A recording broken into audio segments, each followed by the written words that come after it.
Hey everyone, how's it going? Happy 2026. I hope you're all well, or as well as can be, with heart failure or cardiomyopathy. Now, I have to take a lot of different pills every day to manage my condition, and most of them I take without having to give any thought to whatsoever. Some are twice daily, some I just take once in the morning, but one that takes actual very careful management for a few reasons is furosemide.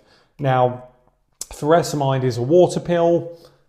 If you're holding excess water, this will help you flush it out through urination, and it definitely does what it says on the tin. I'll give you an example. I went away not so long ago actually, and I forgot to take this with me, and it was the only tablet I forgot. I didn't take it for an entire weekend. I came home and I was actually 10 pounds heavier. Sure enough, I started taking my tablets again, and within 24 hours, that 10 pounds came out in water. So it really is effective at what it does. But it does take some careful management and planning. See, the problem is when you take one of these, about 45 minutes to an hour afterwards, you do then need to frequently urinate for the next 1 to 2 hours, depending on how much water the body is holding. Now, I have to really plan my days very carefully. I'm quite a busy person. I've got 2 children, ferry them around constantly to school, to clubs, different activities, and I run a couple of businesses as well. So I've frequently got to be in meetings, traveling around a lot, and this can be an absolute nightmare to fit into my day because I've got to take it twice daily.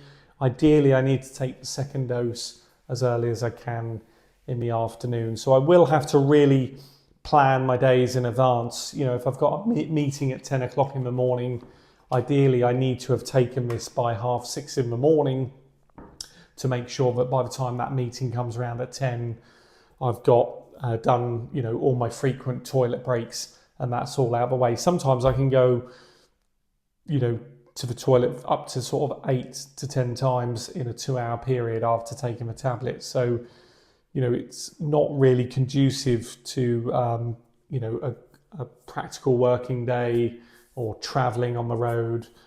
It's quite hard to manage from that perspective. So I will chop and change every day how and when I take it to suit what I'm doing. But generally, I make it work. And there are a few days where I have to skip a tablet in the afternoon.